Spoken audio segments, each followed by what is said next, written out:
الحمد لله نحمده ونستعينه ونستغفره ونؤمن به ونتوكل عليه ونعوذ بالله من شرور أنفسنا ومن سيئات أعمالنا من يهده الله فلا مضل له ومن يضلله فلا هادي له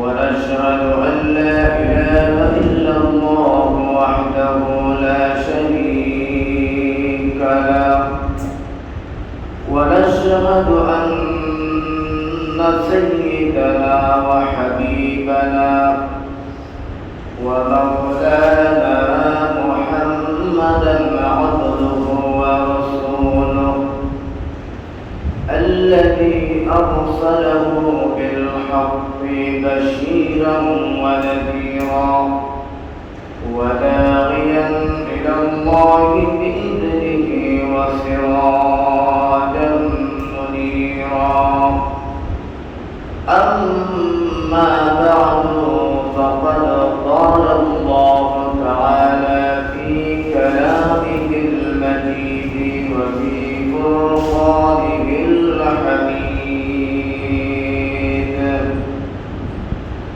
أعوذ بالله من الشيطان الرجيم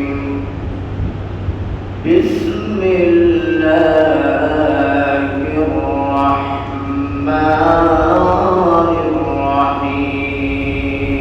الرحيم قد أفلح المؤمنون الذين هم في صلاتهم خاشعون والذين هم عن اللغو معرضون والذين هم للزكاة فاعلون والذين هم لفروجهم حافظون إلا على أزواجهم أو ما ملكت أيمانهم فإنهم غير ملومين فمن ابتغى ذلك فأولئك هم العادون والذين هم لأماناتهم وعهدهم راعون والذين هم على صلواتهم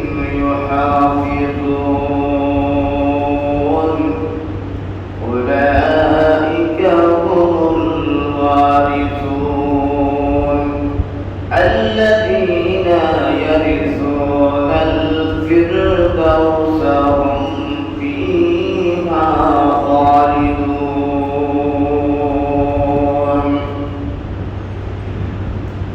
صدق الله العظيم وقال تبارك وتعالى في شان حبيبه إن الله وملائكته يصلون على النبي يا أيها الذين آمنوا صلوا عليه وسلموا تسليما اللهم صل على محمد وعلى آل محمد كما صليت على إبراهيم وعلى آل إبراهيم إنك حميد مجيد اللهم بارك على محمد وعلى آل محمد كما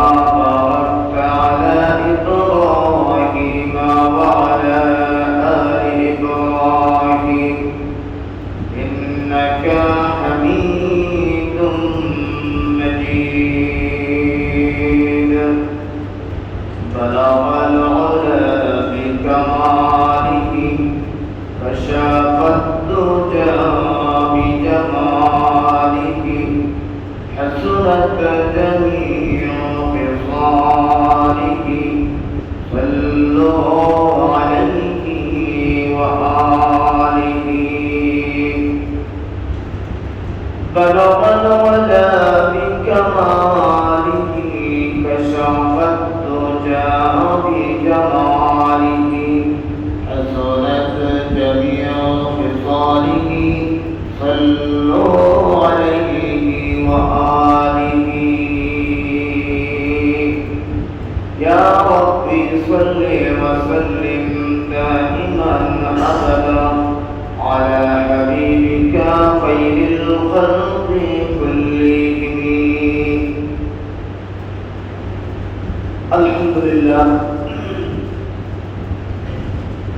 মহান রব্বুল আলামিনের দরবারে অগণিত অসংখ্য শুকরিয়া আদায় করি যে মহান রব্বুল আলামিন অত্যন্ত দয়া করে মেহেরবানি করে দুনিয়ার অগণিত অসংখ্য মানুষ থেকে বাছাই করে আমাদেরকে আল্লাহর মসজিদে আসার তৌফিক দান করেছেন সেজন্য মহান রব্বুল আলামিনের দরবারে কালিমাতুশ শুকর আদায় করি আলহামদুলিল্লাহ। আল্লাহ তাআলা বড় মেহেরবান বড় দয়ালু,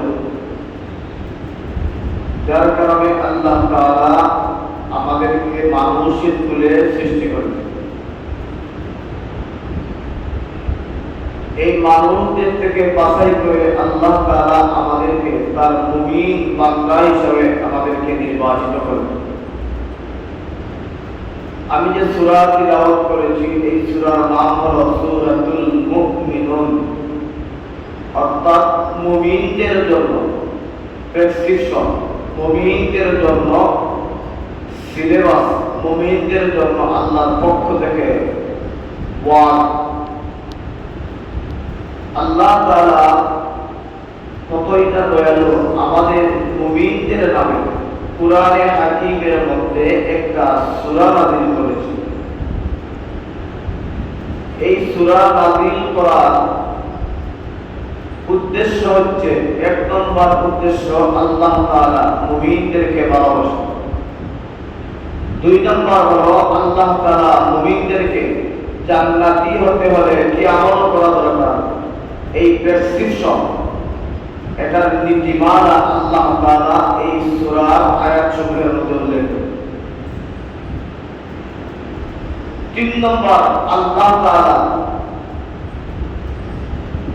এই বৈশিষ্ট্যগুলা, এই নীতিমালা অনুসরণ করলে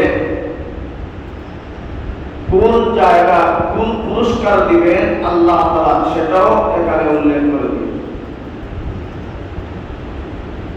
চার নম্বর, আল্লাহ তাআলা এই সূরার মধ্যে ওয়াজ করে আল্লাহ তাআলা যারা মুমিন ঈমানদার যারা তাদের সফলতার আলোচনা করেছে। একজন মুমিন যে সফল হতে পারে কেবলমাত্র মুমিনরাই সফল হবে, মুমিন ছাড়া কেউ সফলতা অর্জন করতে পারবে না। হয়তো কাফির বেঈমান যারা দুনিয়ার জীবনে হয়তো তারা সুখ স্বাচ্ছন্দ্যে বসবাস করতে পারবে, কিন্তু দুনিয়ার জাহানে, দুনিয়া এবং আখিরাতে, বিশেষ করে পরকালে একমাত্র মুমিনদেরই রাজত্ব চলবে। একমাত্র কেবলমাত্র মুমিন বান্দা বান্দি যারা, তাদেরকেই আল্লাহ তাআলা পরকালে ক্ষমতা দান করবেন। মুমিনরাই পরকালকে রাজত্ব করবে, মুমিনরাই পরকালে তাদের মনের যত বাসনা সবগুলা পূর্ণ করবে দুনিয়াতে। আমরা দুনিয়াতে দেখি কাফির বেঈমান যারা, অমুসলিম রাষ্ট্র যারা, দেখা যায় তারা বাড়ি গাড়ি নাই, এই তিনটা জিনিস মানুষের চাহিদা, এই চাহিদাগুলা তাদের অধিকাংশই পূরণ হয়ে যায়। তার মানে এই নয় যে আমরা পরাজিত, এর মানে এ নয় যে আমরা দুর্বল, আমরা বঞ্চিত না, আমরা প্রকৃতকে আমরা সফল। কারণ পরকালের অনন্তকাল জীবন, যেখানে জীবনের কোনো শেষ নাই, খালিদিনা ফিহা আবাদা, সেখানে চিরকাল থাকবো, কোনো মরণ হবে না, অসুস্থ হবে না, ঝামেলা হবে না, মারামারি নাই, শুধু শান্তি আর শান্তি। সেই জায়গার নাম হলো জান্নাত। আর সেই জায়গাটা আমরা উত্তরাধিকারী হব। যার কারণে দুনিয়ার জীবনে যদি আমরা মোটামুটি সফল নাও হই, পরকালে আমাদের সফলতা আবশ্যক, এতে কোনো সন্দেহের অবকাশ নেই। এজন্য আল্লাহ তাআলা এই সূরার মধ্যে একজন মুমিন কিভাবে জান্নাতি হতে পারে, জান্নাতে যেতে হলে কোন আমলগুলো সে করতে হবে, এই ওয়াজটা আল্লাহ তাআলা সূরা মুমিনুনের প্রথম 11 আয়াতে আল্লাহ তাআলা এই ওয়াজটা করে দিলেন। প্রথমে আল্লাহ তাআলা বলেন ক্বাদ আফলাহাল মুমিনুন, মুমিনরা এই সফল কাম হয়ে গেছে। তার মানে হলো হয়ে গেছে মানে আল্লাহ তাআলা বুঝাতে চান দুনিয়ার জীবনে কাফির বেঈমানরা সফল হয়, মুমিনরাই সফলতা লাভ করবে, এতে কোনো সন্দেহ নাই। তবে কিছু শর্ত আছে, শর্তগুলো আমাদেরকে পূরণ করতে হবে। এজন্য আল্লাহ তাআলা সূরা মুমিনুনের প্রথম দিকের আয়াতগুলোতে আল্লাহ তাআলা কিছু নীতিমালা, কিছু গুণাবলী আলোচনা করেছেন। যেই শর্তগুলো কোনো মুমিন বান্দা বান্দী পূরণ করতে পারবে, আল্লাহ তাআলা বলেন উলাইকাল ওয়ারিসুন। আল্লাহ তাআলা বলেন ওই সমস্ত বান্দা বান্দীদেরকে আল্লাহ তাআলা জান্নাতুল ফিরদাউসের মালিক বানিয়ে দিবে। যদি এই আমলগুলো আমরা করতে পারি, তাহলে আমাদেরকে জান্নাতুল ফিরদাউসের উত্তরাধিকারী বানিয়ে দিবে। জান্নাতুল ফিরদাউস কেমন? আল্লাহ নবী বিশ্বনবী রাহমাতুল লিল আলামিন হাদিসের মধ্যে ঘোষণা এসেছে, নবীজি বলেন জান্নাত হলো আটটা জান্নাতের মধ্যে শ্রেষ্ঠ জান্নাতের নাম হলো জান্নাতুল ফিরদাউস। আর জান্নাতুল ফিরদাউসে যাবে কারা? যারা সত্যিকার অর্থে খাঁটি ইমানদার হয়ে যাবে। আল্লাহ তাআলা বলেন উলাইকা হুমুল ওয়ারিসুন। আল্লাহ তাআলা বলেন জান্নাতুল ফিরদাউসের মালিক বানিয়ে দিবে। যদি আমরা গুণগুলা অর্জন করতে পারি, আমরা উত্তরাধিকারী হয়ে যাব, আমরা এগুলার মালিক হয়ে যাব, জান্নাতুল ফিরদাউসের মালিক হয়ে যাব। এজন্য আল্লাহ তাআলা বলেন ক্বাদ আফলাহাল মুমিনুন, মুমিনরা সফল কাম হয়ে গেছে যদি তারা নিজের কাজগুলা, নিজের বৈশিষ্ট্যগুলা যদি পূরণ করতে পারে। আল্লাহ তাআলা বলেন এক নম্বর হলো আল্লাযীনা হুম ফি সালাতিহিম খাশিউন। আল্লাহ তাআলা বলেন একজন খাঁটি ঈমানদার জান্নাতে যাওয়ার অন্যতম একটা শর্ত হলো সে যেন প্রকৃতপক্ষে নামাজি হয়ে যায়। সে যেন ভালোভাবে নামাজি হয়। কিভাবে নামাজি হয়? এই আয়াতের ব্যাখ্যায় মুফাসসিররা বলেন আল্লাযীনা হুম ফি সালাতিহিম খাশিউন। খাশিউনের ব্যাখ্যায় দুইটা কথা উল্লেখ করেছেন, দুইটা শব্দ ব্যবহার করেছেন। একটার নাম হলো খুশু আর একটার নাম হলো খুযু। তার মানে খুশু খুযুর সাথে নামাজ আদায় করা। খুশু কাকে বলে আর খুযু কাকে বলে? মুফাসসিররা বলেন খুশু হলো বান্দা বান্দি অন্তর থেকে একমাত্র আল্লাহকে সন্তুষ্ট করার জন্য, আল্লাহ আমাকে দেখতেছেন, আল্লাহ আমার সামনে, আল্লাহ কুদরতিভাবে আল্লাহ সবকিছু আমাকে দেখতেছেন, আল্লাহ আমার সামনে, এই চিন্তা করে যারা নামাজ আদায় করবে, এদের নামাজটা হবে খুশুর নামাজ। দুই নম্বর হলো খুযু। খুযুর অর্থ মুফাসসিররা বলেন যেই সময় বান্দা বান্দি নামাজের মধ্যে দাঁড়িয়ে যাবে, আগে তো মনকে ঠিক করেছিল একমাত্র মহান আল্লাহ তাআলার কুদরত থেকে, আল্লাহ তাআলাকে সামনে রেখে মনোযোগ দিয়ে নামাজ আদায় করার মনে মনে নিয়ত করে, যেটার নাম হলো খুশু। আর খুযু হলো মুফাসসিররা বলেন একজন মানুষ যখন নামাজের মধ্যে দাঁড়াবে, নামাজের মধ্যে দাঁড়ানোর পরে মনকে যেভাবে স্থির করেছে, তার সমগ্র বডিটাকেও নাড়াচাড়া না করে বিনয়ীভাবে নামাজ আদায় করা, এটার নাম হলো খুদু। বিনয়ীভাবে নামাজ আদায় করা। যেভাবে আসামি আদালতে দাঁড়ায় অথবা মালিকের সামনে তার কর্মচারী দাঁড়ায়, সাধারণ উদাহরণ। একজন মালিকের সামনে সাধারণ কর্মচারী দাঁড়ায়,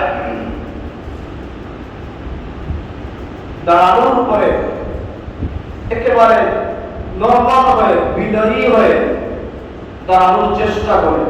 তো এই আয়াতের ব্যাখ্যায় মুফাসসিররা বলেন যে ঠিক তেমনি ভাবে একজন মুমিন মুসলমান নরনারী যখন নামাজে দাঁড়াবে, এক নম্বর তার মনকে আল্লাহর দিকে মনোযোগ সহকারে নামাজ আদায় করার নিয়ত করে নামাজ শুরু করে। দুই নম্বর হলো খুশু খুদু, যখন নামাজে দাঁড়াবে নাড়াচাড়া করবে না, আসামির মতো বিনয়ীভাবে মালিকের সামনে যেভাবে দাঁড়ায় সেইভাবে একজন নামাজ যখন আল্লাহর সামনে মসজিদে হোক আর মুসল্লায় হোক নামাজের মুসল্লায় দাঁড়িয়ে নামাজ আদায় করবে, আল্লাহ তাআলা বলেন এই নামাজীদেরকে আমি আল্লাহ তাআলা জান্নাতুল ফিরদাউস দান করব। সুবহানাল্লাহ। এজন্য নবীর ইসলাম আমরা যখন নামাজ আদায় করব, আমাদের মা বোনেরা যখন বাসায় বাড়িতে নামাজ আদায় করবেন, তখন এই দুইটা জিনিস আমাদের সামনে রাখা দরকার। একটা হলো অন্তর থেকে মনোযোগ সহকারে মনকে আল্লাহর দিকে দিয়ে নামাজ আদায় করার চেষ্টা করা। আর দুই নম্বর হলো আমার সারা বডিকে আমি যেন বিনয়ীভাবে নাড়াচাড়া না করে একবারে মহান আল্লাহ তাআলার সামনে আসামির বেশে দাঁড়িয়ে নামাজ আদায় করব। এইভাবে নামাজ যদি কেউ আদায় করে তার নামাজটা হবে খুশু খুদুর নামাজ। শুধু তাই না, এই নামাজটা মানুষকে বাজত্ব নামাজ শুধু নয়, আল্লাহ তাআলা বলেন যদি আপনি কোনো বিপদের মধ্যে পড়েন, আল্লাহর কাছে কোনো কিছু চান, যদি নামাজের মাধ্যমে চান, মহান আল্লাহ তাআলা আপনাকে আপনার আশাটাকে পূরণ করে দিবেন নামাজের মাধ্যমে চাওয়ার কারণে। এজন্য আল্লাহ তাআলা ইয়া আইয়ুহাল্লাযীনা আমানুস্তাঈনু বিস-সাবরি ওয়াস-সালাহ, আল্লাহ তাআলা বলেন তোমরা যখন কিছু চাইবা আমি আল্লাহর কাছে নামাজের মাধ্যমে ধৈর্য ধারণের মাধ্যমে আমি আল্লাহ তাআলার কাছে চাও, আমি আল্লাহ দিয়া দিব।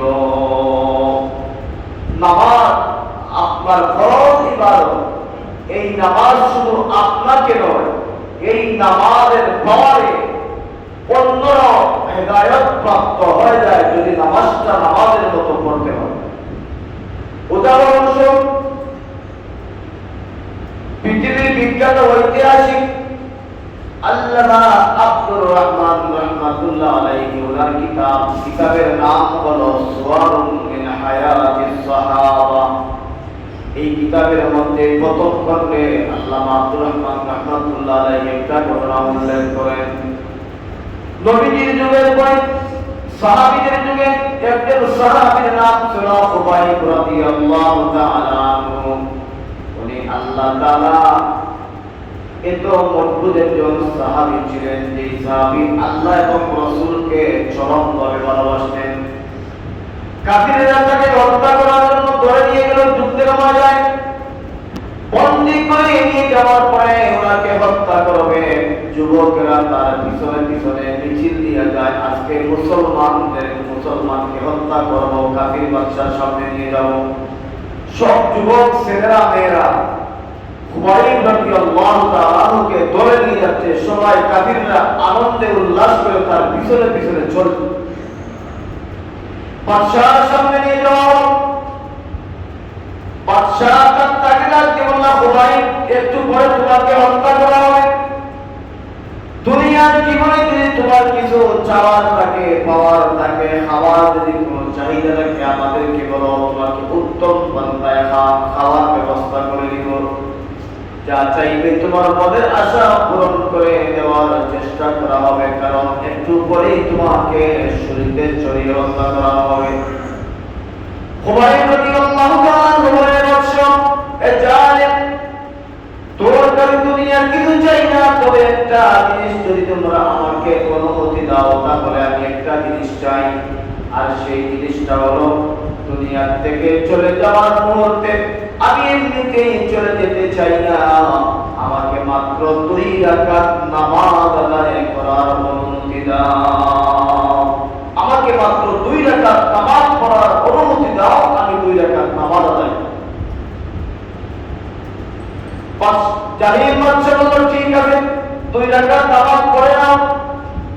খুবাইব রাদিয়াল্লাহু তাআলা নামাজের মধ্যে দণ্ডায়মান হয়ে গেলেন, এমন ভাবে নামাজ আদায় করা শুরু করলেন, এমন সুন্দরভাবে কিয়াম করলেন, এমন সুন্দরভাবে রুকু করলেন, সিজদা করলেন, কাফিররা দেখে হতবাক হয়ে যায়, অবাক হয়ে যায়।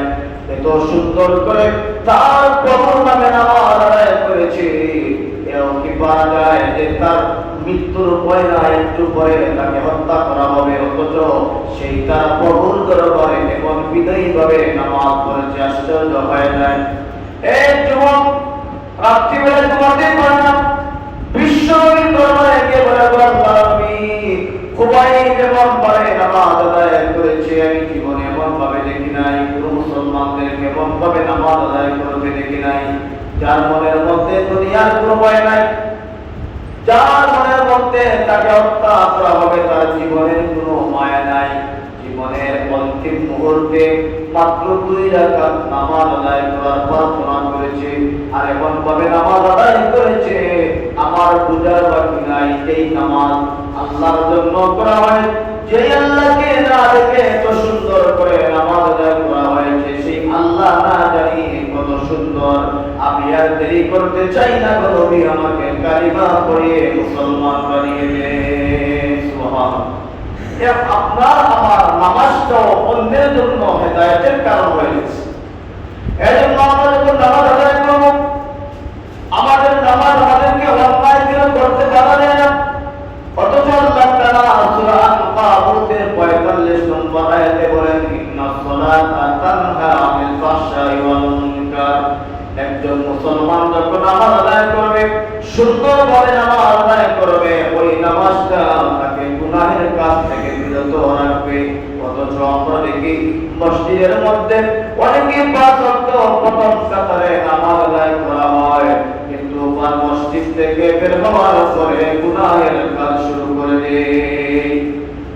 মসজিদে নামাজ আদায় করে বাসায় গিয়ে টিভির পর্দায় ঝুঁকবো না, মসজিদে নামাজ আদায় করে মসজিদ থেকে বের হয়ে মানুষকে গালি দিয়ে ঝগড়া করে অপমান করে মানুষের সাথে অনেক খারাপ আচরণ করে অশ্লীল বাক্য ব্যবহার করে মিথ্যা কথা বলে আমাদেরকে আমল করে বিপদ চর্চা করে, এই নামাজ তাকে কি দিল? মুহাদ্দিসিনরা বলেন, এই নামাজ কেন আপনাকে শিক্ষা দেয় না, এই নামাজ কেন আপনাকে ভালো বানায় না? তার কারণ হলো আপনি নামাজটা নামাজের মতো পড়েন নাই। নামাজের মধ্যে আপনি যখন শুরু করেন তখন আপনার চিন্তাটা চলে যায় ফ্যামিলির দিকে, বাসা বাড়ির দিকে চিন্তা চলে যায়, আপনার মন চলে যায় ব্যবসার দিকে, আপনার মন চলে যায় আপনার কাজ কর্মের দিকে, দুনিয়ার দিকে চিন্তা চলে যায়, যার কারণে আপনার নামাজটা আর সত্যিকারের নামাজ হয় না। বিদায় আপনাকেও নামাজ অন্যায় থেকে বিরত রাখে না, নামাজ আপনাকে অন্যায় থেকে বিরত রাখে না, আপনার নামাজটা নামাজই হয় না। এজন্য আল্লাহ তাআলা বলেন, قد أفلح المؤمنون الذين هم في صلاتهم خاشعون। জান্নাতি মুমিনের 1 নম্বর গুণ হলো যারা সত্যিকার অর্থে নামাজটা নামাজের মতো আদায় করবে। নামাজটা যদি নামাজের মতো আদায় হয়ে যায়, এই নামাজটা আপনাকে অন্যায় কাজ থেকে বিরত রাখবে। আবার অনেক নামাজি দেখা যায় মাত্র শুক্রবার নামাজ পড়ার জন্য আসে, আবার কিছু নামাজি দেখা যায় দিনের বেলা নামাজ আদায় করে এশার সময় নাই, ফজরের সময় নাই, নামাজ আদায় করতে পারে না, ঘুম থেকে উঠতে পারে না। এমন নামাজিকে নামাজটা আপনাকে অন্যায় থেকে কেমনে বিরত রাখবে? আপনি 5 ওয়াক্ত নামাজ আদায় করেন, খুশু ওযুর সাথে বিনয়ের সাথে নামাজ আদায় করেন, দেখবেন আল্লাহ তাআলা আপনার এই নামাজকে আপনার জন্য উপকারী নামাজ বানিয়ে দিবে। এজন্য আমরা নামাজ পাঁচ ওয়াক্ত জামাতের সাথে নামাজ আদায় করার চেষ্টা করব। জামাতের সাথে যদি নামাজ আদায় করার চেষ্টা করি তাহলে ইনশাআল্লাহ আপনার আমার এই নামাজ আপনাকে দুনিয়ার অন্যায় কাজকর্ম গুনাহ থেকে বাঁচিয়ে রাখার চেষ্টা করবে। কারণ নামাজটা কিয়ামতের মাঠে কবরের মধ্যে আপনার জন্য দান স্বরূপ হয়ে যাবে। কবরের মধ্যে যখন কোনো মুমিন বান্দাকে রেখে দেওয়া হবে, তার সওয়াল জবাবের পরে তার সামনে যেন আল্লাহ তাআলার পক্ষ থেকে as-salatu wal yaminihi az-zakatu wash-shimalihi, হাদিসের মধ্যে আল্লাহ রাসূল বলেন নামাজটা থাকবে বান্দা বান্দির ডান দিকে, আর যাকাতটা থাকবে ওয়াল ইয়ামিন ওয়াল শিমালিহি, যাকাতটা থাকবে বাম দিকে। আর কোরআনে কারীম তিলাওয়াত করার কারণে এই কোরআনে হাকিম থাকবে আপনার আমার মাথার উপরের মধ্যে। কবরের মধ্যে রেখে যাওয়ার পরে এই তিনটা জিনিস আপনাকে আমাকে সাহায্য করবে কবরের মধ্যে যদি আমরা এগুলোর সাথে সম্পর্ক তৈরি করতে পারি। নামাজ যদি আদায় করতে পারি সঠিকভাবে, যাকাত যদি সঠিকভাবে আদায় করি, আর কোরআন তিলাওয়াত করে সম্পর্ক রাখি, এগুলা কিয়ামতের মাঠেও এমনকি কবরের মধ্যেও আপনাকে আমাকে সহযোগিতা করবে। এজন্য বেরাদওয়ান ইসলাম এক নম্বর গুণ হলো নামাজ আদায় করা। যে ব্যক্তি সত্যিকার অর্থে নামাজ আদায় করবে, আল্লাহ তাআলা বলেন এই নামাজ আপনাকে আমাকে জান্নাতুল ফিরদাউস পর্যন্ত নিয়ে যাবে। তাহলে আমরা পেলাম একজন মুমিনের এই 7টা গুণ। এর মধ্যে এক নম্বর গুণ হলো বিনয়ীভাবে নামাজ পড়ার মতো নামাজ আমরা আদায় করব। যদি নামাজ পড়ার মতো নামাজ আদায় করি তাহলে এই নামাজ আপনাকে আমাকে অন্যায় থেকে বিরত রাখবে, জান্নাতুল ফিরদাউসে নিয়ে যাবে। আর যদি প্রতি শুক্রবারে ফজরের নামাজ আদায় করতে আসি, এই নামাজ আপনাকে এক মুহূর্তের জন্য অন্যায় থেকে বিরত রাখবে না। মসজিদে আসেন জুমা পড়তে, নামাজের পর নামাজ পড়তে, আর চিন্তাটাকে বাসায় গিয়ে তাড়াতাড়ি খেলাধুলা দেখবো, টিভির পর্দায় চোখ ফোলাবো, সিরিজ চলে আসছে, বিভিন্ন ধরনের অনুষ্ঠান চলে আসছে, এই চিন্তা করে আপনি নামাজে আসেন। নামাজ জামাত শেষ, জুমার দিন বিশেষ করে লক্ষ্য করা যায় যেই মুহূর্তে ফরজ নামাজের সালাম ফিরানো হয়, মুসল্লিদের অধিকাংশ দেখা যায় দৌড় দিয়া মসজিদ থেকে সুন্নতের সাথে কোনো খবর নাই, মসজিদ থেকে বের হয়ে যায়। এতে আপনার কাছ থেকে প্রমাণ পাওয়া যায় আপনি আসলে একজন নামাজি নয়, আপনি একজন মুনাফিক। কারণ মুনাফিকের হাইসলত হলো মসজিদ থেকে দৌড় দিয়ে বের হওয়া। আপনি ফরজ পড়লেন, ফরজ পড়ে সুন্নত হলো সুন্নতের মুআক্কাদা, এটা না পড়লে গুনাহ হবে। আপনি এই নামাজ পড়লেন না, শুধু ফরজ পড়লেন, তার মানে আপনি পেশনদারি মুসলমান। আপনার নামাজটা হলো জুমার নামাজ, আসছেন পেশনের নামাজ পড়ার জন্য, মানুষ কি বলবে দায় মুক্ত হওয়ার জন্য, তার মানে আপনি সত্যিকারের মুসলমান হতে পারেন নাই, আপনি একজন মুনাফিক। আজ থেকে আমরা চেষ্টা করব, আজ থেকে সিদ্ধান্ত নিব জুমার নামাজ আদায় করার পরে ফরজের পরে সুন্নতগুলো আমরা আদায় করে যাব। যদি আদায় করে যাই তাহলে আপনার নামটা আল্লাহ তাআলা একজন খাঁটি ইমানদারের তালিকায় লিখে দিবেন। আর যদি সুন্নত না পড়ে চলে যাই, বুঝা যাবে আপনার নামাজের প্রতি গুরুত্ব নাই, আপনি মুনাফিক মুসলমান। এজন্য আমরা এগুলোর থেকে বিরত রাখার চেষ্টা করব। নামাজগুলো পড়ে যাব, মাত্র 5 মিনিট হয়তো বেশি লাগতে পারে, এরপরে অনেকে দোয়া না করে চলে যায়, সেটা আপনার ব্যক্তিগত ব্যাপার। তবে আল্লাহ রাসূল বলেন আদ-দুআ মাসতুল ইবাদ, দোয়া হলো সব ইবাদতের মূল। আপনি ইবাদত করলেন, শেষে আল্লাহর কাছে এই ইবাদত কবুল হওয়ার জন্য চাইলেন না, আপনার ইবাদতের মূল্য তেমন একটা থাকে না। এজন্য আপনি দোয়া করবেন। 40 জন মুসলমান যে জায়গায় একত্রিত হয়, আশা করা যায় একজন মুসলমানের উসিলায় আপনার আমার দোয়াটা আল্লাহ তাআলা কবুল করতে পারেন। এজন্য দোয়া মাসের সুন্নত মিলিয়া বড়জোর 10 মিনিট বেশি লাগতে পারে। এই 10 মিনিট যদি আপনি মসজিদে অবস্থান করেন, এটা আপনার জন্য জীবনে একটা বড় মাইলফলক লাভ হবে। এই মসজিদ আপনাকে কিয়ামতের মাঠে সুপারিশ করে জান্নাতে নিয়ে যাবে। সুবহানাল্লাহ। এজন্য বেরাদওয়ান ইসলাম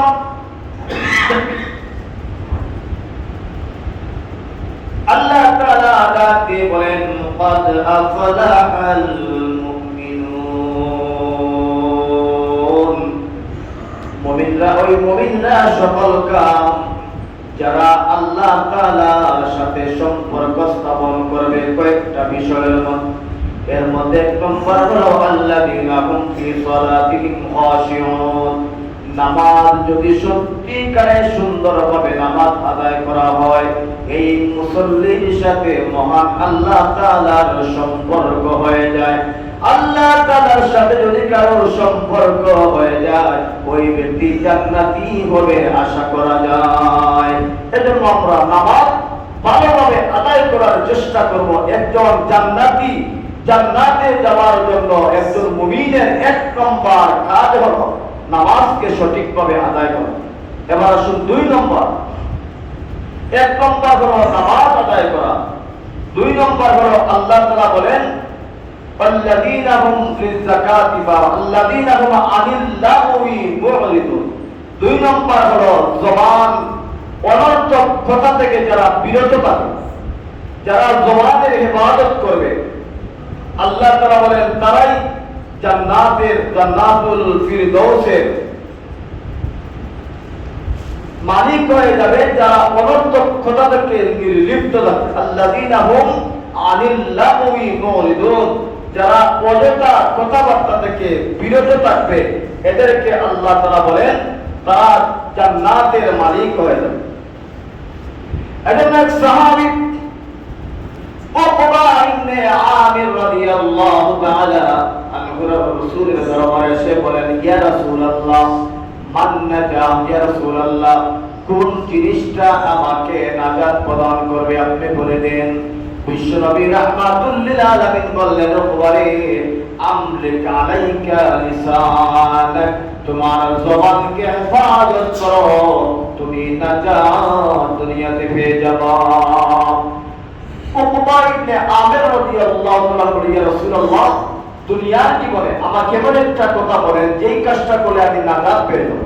রাসূল বললেন, আমলিক আলাইকা লিসানাক, ও উকবা তোমার জবানকে কন্ট্রোল করো, তোমার মুখকে কন্ট্রোল করো, জিহ্বাকে কন্ট্রোল করো, অযথা ভালো কথা ছাড়া অযথা কোনো কথা বলবে না, তুমি নাজাত পেয়ে যাবে। এজন্য আল্লাহ রাসূলের হাদিস মান সামাতা ফামাতা, যেই ব্যক্তি ভালো কথা বলতে পারে না, এর ব্যাখ্যা হলো যেই ব্যক্তি ভালো কথা বেশি বলতে পারে না, তার কাছ থেকে বেশি ভুল বের হওয়ার আশঙ্কা থাকে, তাহলে তাকে না সমাজ সেই ব্যক্তি যেন কথা না বলে। সেই ব্যক্তি যদি কম কথা বলে, তার কাছ থেকে ভুল ভ্রান্তি কম বের হবে। যেই ব্যক্তি দেখবেন সমাজে বেশি বেশি গল্পে, বেশি বেশি কথা বলে, বেশি বেশি মানুষকে ইমপ্রেস করার চেষ্টা করে বেশি কথা বলে, আজগুবি কথা বলে, মিথ্যা মিথ্যা কথা বলে, এই ব্যক্তির কাছ থেকে বেশি বেশি ভুল বের হওয়ার আশঙ্কা থাকে। শেষ পর্যন্ত এমন হয় মানুষ শেষ পর্যন্ত তাকে আর বিশ্বাসই করে। ঠিক তেমনি আল্লাহ রাসূল বলেন, বুখারীর বর্ণনা, যেই ব্যক্তি মিথ্যা কথা বলবে, অযথা কথা বলবে, আল্লাহ তাআলা আরশের মধ্যে মিথ্যাবাদীর একটা তালিকা আছে, এই তালিকার মধ্যে তার নামটা লিখে দেওয়া হয়। আর যেই ব্যক্তি বেশি বেশি সত্য কথা বলবে, মিথ্যা পরিহার করবে, ভালো ভালো কথা বলবে, আল্লাহ তাআলা ওই ব্যক্তিকে আল্লাহ তাআলার বিশেষ সাদিকিন মুত্তাকিন বান্দা বান্দীদের নামের তালিকায় লিখে দিবেন। সুবহানাল্লাহ। এজন্য দুই নম্বর জান্নাতে যাওয়ার একজন মুমিনের আমল হলো কম কথা বলা, অনর্থক কথা বলা থেকে লিপ্ত থাকা, না থাকা। এজন্য আল্লাহ রাসূল বুখারী শরীফে 6474 নম্বর হাদিসের বর্ণনা ইমাম বুখারী রাহিমাহুল্লাহ তাআলা বলেন, মাইয়াকুমান লিমা বাইনা লাহিয়াতি ওয়া মা বাইনা রিজলাইহি আযমাল্লাহুল জান্নাহ, যেই ব্যক্তি লজ্জাস্থান অর্থাৎ জিনা করা থেকে বেঁচে থাকবে আর অযথা কথা বলার থেকে, মিথ্যা কথা বলার থেকে বিরত থাকবে, নবীজি বলেন আযমাল্লাহুল জান্নাহ, ওই ব্যক্তিকে জান্নাতে নিয়ে যাওয়ার জন্য আমি বিশ্ব নবী জামিনদার হয়ে যাব। সুবহানাল্লাহ। আমরা যদি মিথ্যা কথা পরিহার করি, অযথা কথা বলার থেকে যদি বিরত থাকি, আর বিশেষ করে জিনা করার থেকে যদি বিরত থাকি, এই দুইটা জিনিস থেকে বিরত থাকলে, বুখারীর বর্ণনা, ইমাম বুখারী রাহিমাহুল্লাহ তাআলা বলেন, নবীজি বলেন আল্লাহুর জান্নাত আমার জন্য ওয়াজিব হয়ে যাবে ওই বান্দা বান্দীকে, আমার উম্মতকে জান্নাতে নিয়ে যাওয়া। সুবহানাল্লাহ। এজন্য ইসলাম 2 নম্বর হলো মিথ্যা কথা বলার থেকে বিরত থাকা। এক কথায় অযথা মুরিদুন আনিল্লাহি মুরিদুন, অযথা কথাবার্তা থেকে নির্লিপ্ত থাকা, মিথ্যা কথা বলার থেকে বিরত থাকা। যেই ব্যক্তি এই কথা থেকে বিরত থাকবে, আল্লাহর নবী বলেন, মানুষ যখন এই জবান দিয়া অনেক বড় কাজ করে, আবার এই জবান দিয়াও অনেক ভালো কাজ করা যায়, খারাপ কাজও করা যায়। এই জবানের কারণে একজন মানুষ কাফির থেকে মুসলমান হতে পারে, এই জবানের কারণে একজন মুসলমান কাফির হয়ে যেতে পারে। একজন মানুষ যদি সারা জীবন আল্লাহকে মানে না, মূর্তির পূজা করে, বিভিন্ন ধরনের পূজা করে, পালন করে, আল্লাহকে মানে না, ইমানদার হয় না, কিন্তু তার কোনো আমল নাই, একটা মাত্র শব্দ উল্লেখ করার কারণে, জীবনে তার একটা আমল না থাকার কারণে ও জান্নাতি হয়ে যায়। উদাহরণস্বরূপ মনে করেন একজন মানুষ মৃত্যুর আগ পর্যন্ত কাফির ছিল, ঈমান আনে নাই। মৃত্যুর আগ মুহূর্তে সাকরাত শুরু হওয়ার আগে তার মনের মধ্যে আল্লাহর ভয় চলে আসলো। সে যদি তখন বলে লা ইলাহা ইল্লাল্লাহ, আমি আল্লাহকে বিশ্বাস করি, আমি মুসলমান হয়ে গেলাম, এই মুসলমান হওয়ার সাথে সাথে যদি তার মরণ হয়ে যায়, একটা আমল না করলেও এক জবানের মাধ্যমে একবার লা ইলাহা ইল্লাল্লাহ বলার কারণে আল্লাহ তাআলা তার জীবনের সব গুনাহ মাফ করে জান্নাতি বানিয়ে দেন। তার কোনো আমল নাই, একটা নেক আমল নাই, শুধুমাত্র কাফির থেকে মুসলমান হয়েছে, লা ইলাহা ইল্লাল্লাহ অন্তর থেকে ঈমান আনার পরেই সে মারা গেছে, আমল করার সুযোগ পায় নাই, ওই ব্যক্তিকে আল্লাহ তাআলা মাফ করে দেন, সে মুসলমান হয়েছে বলে ধরে নিয়ে যাবে। এজন্য আল্লাহ রাসূল বলেন, আবু হুরায়রা থেকে বর্ণিত বুখারীর হাদিস, মান ক্বালা লা ইলাহা ইল্লাল্লাহ মুখলিসান আল্লাহর জান্নাহ। আল্লাহর নবী বলেন, যেই ব্যক্তি ইখলাসের সাথে অন্তর থেকে যদি ঈমান আনে, ওই ব্যক্তির সাথে সাথে জান্নাতি হয়ে যায়। যেই ব্যক্তি ঈমান আনলো, এই যে জবানের একটা নড়াচড়ার মাধ্যমে এত বড় উপকার হয়, আবার এই জবান দিয়ে যদি কেউ শিরকি কথা বলে, তার ঈমানটাও চলে যায়। যদি বলে খাজা বাবা আমাকে আমার সন্তান দিয়েছেন, শাহজালাল যাওয়ার কারণে আমার এই ব্যবসায় উন্নতি হয়েছে, শাহজালালের মাজারে যাওয়ার কারণে আমার এই ভালো হয়েছে, এই কথা বলার কারণে আপনার ঈমান চলে গেছে, শিরক করেছে। এই কথা বলার কারণে আপনার ঈমান নাই। যদি বলেন শাহজালাল বাবা আমার সন্তান দিয়েছেন, বাবার দরবারে যাওয়ার কারণে, যে কোনো বাবার দরবারে যাওয়ার কারণে আমার সন্তান হয়েছে, এই ভালো কাজ হয়েছে, সেই হয়েছে, টাকা হয়েছে, সম্পদ হয়েছে, এই কথা যদি কেউ বলে শিরিক, আর শিরিক করলে নির্ঘাত ঈমান থাকে না, সব উলামায়ে কিরাম একমত। এজন্য আমরা শিরিক মুক্ত আমল করার জন্য আমরা বিশেষ করে যে বললাম জবান, আপনার জবানের একটা কথা বাক্য আপনাকে ঈমানদার থেকে কাফির বানিয়ে দিবে, আবার কাফির থেকে আপনাকে জান্নাতি বানিয়ে দিতে পারে, জবানের একটা বাক্য মাত্র। এজন্য জবানের হেফাজত করব। 2 নম্বর আল্লাহ তাআলা বলেন, যারা জবানের হেফাজত করবে, কন্ট্রোল করবে, আল্লাহর নবী বলেন, ওই ব্যক্তি, ওই উম্মতকে আল্লাহ তাআলা কিয়ামতের মাঠে সবচাইতে বেশি সম্মান দান করবেন। কারণ প্রত্যেক ব্যক্তি যা কথা বলে সব কিছু আল্লাহ তাআলা ফেরেশতার মাধ্যমে রেকর্ড করা হয়। আপনি আমি যাই বলি না কেন, সবগুলা কিন্তু ফেরেশতাদের মাধ্যমে রেকর্ড হচ্ছে। যেভাবে রেকর্ড ক্যামেরা যদি আপনার আমার সাথে থাকে, পকেটের মধ্যে থাকে, কি বলি না বলি সবগুলা রেকর্ড, ঠিক আল্লাহ তাআলার পক্ষ থেকে ফেরেশতারা সব কিছু রেকর্ড করে রাখা হয়।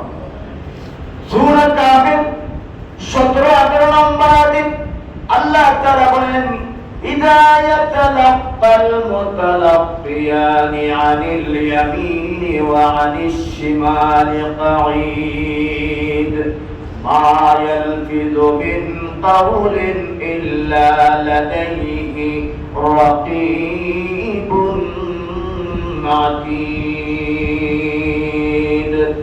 আল্লাহ তাআলা ডাক দিয়ে বলেন তোমাদের জন্য দুইজন ফেরেশতা রেখে দেওয়া হয়েছে এই দুইজন ফেরেশতা তোমাদের যা কিছু কথা বলো চালচলন যা কিছু হয় সব কিছু আমি আল্লাহ তাআলা ফেরেশতাদের মাধ্যমে লিখে করে রেখে দেই এরপর আল্লাহ তাআলা বলেন তোমরা যা কিছু বলো না কেন গোপনে বলো না কেন প্রকাশ্যে বলো না কেন আমি মহান আল্লাহ তাআলার কুদরতের কাছে লুকায়িত থাকে না লুকিয়েও যদি কিছু করো সবকিছু আমি আল্লাহর কাছে চলে আসে গোপনে করলেও আমার আল্লাহর কাছে আছে দেখিয়ে করলেও আমি আল্লাহর কাছে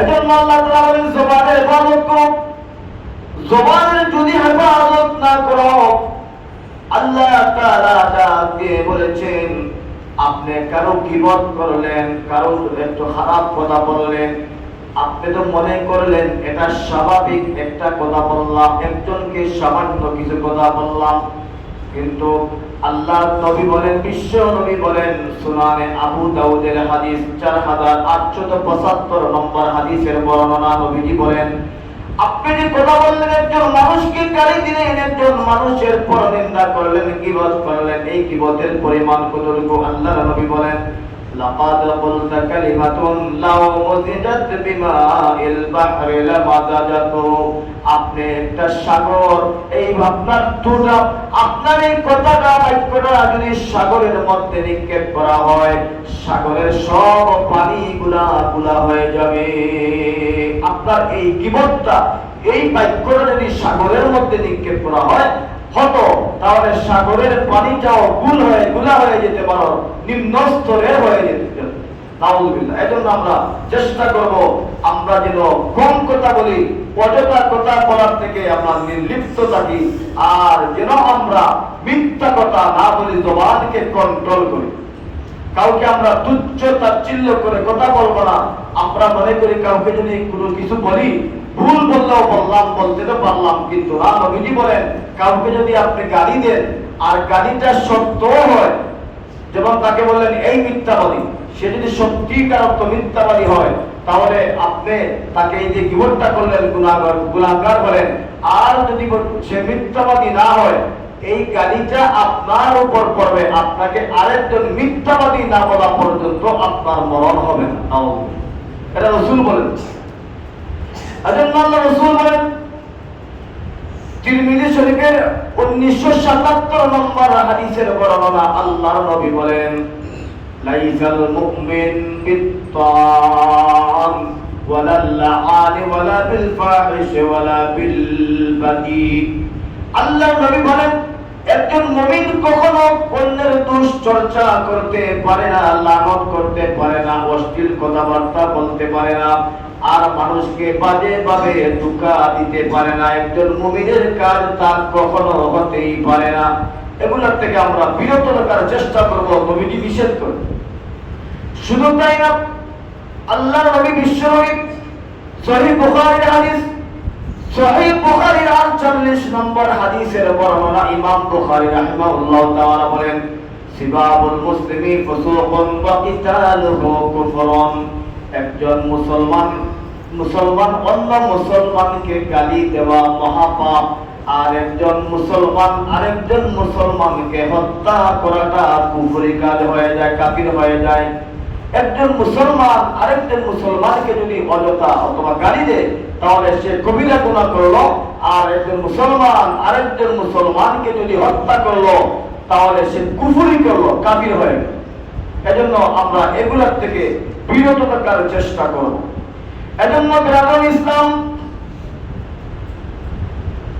আল্লাহ তাআলা বলেন জান্নাতে যাওয়ার 2 নম্বর আমল হলো মিথ্যা কথা না বলা অযথা কথাবার্তা থেকে নির্লিপ্ত থাকা আল্লাহ বলেন ক্বাদ আফলাহাল মুমিনুন আল্লাযীনা হুম ফি সালাতিহিম খাশিউন ওয়াল্লাযীনা হুম আনিল লাহবি মুরিদুন আল্লাহ তাআলা বলেন জান্নাতের উত্তরাধিকারী হওয়ার জন্য, ফিরদাউসে যাওয়ার জন্য, মালিক হওয়ার জন্য আমার বান্দা বান্দিকে কিছু শর্ত পূরণ করতে হবে।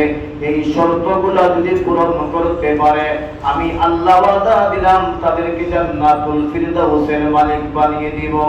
এক নম্বর হলো নামাজে বিনয়ী হওয়া, আর দুই নম্বর বলতেছিলাম অযথা কথা থেকে বিরত থাকা, জবানকে কন্ট্রোল রাখা, মিথ্যা কথা না বলা। এই দুইটা আজকে আমরা আলোচনা করলাম, বাকি 5টা ধারাবাহিক আলোচনা চলবে। আল্লাহ তাআলা যেন আজকে যে দুইটা পয়েন্টে আলোচনা করলাম, এক নম্বর হলো আমরা নামাজকে সঠিকভাবে বিনয়ের সাথে নামাজ আদায় করব। 2 নম্বর হলো আমরা মিথ্যা কথা ছেড়ে দিব, অযথা কথাবার্তা বলবো না, নিজের জবানকে কন্ট্রোল রাখবো। এই দুইটা আমল যেন আমরা করতে পারি, অভ্যস্ত হতে পারি। আল্লাহ তাআলা আমাদের সবাইকে সে তৌফিক দান করুন। আমরা বলি আমিন। ওয়া আখিরু দাওয়ানা আলহামদুলিল্লাহি রাব্বিল আলামিন।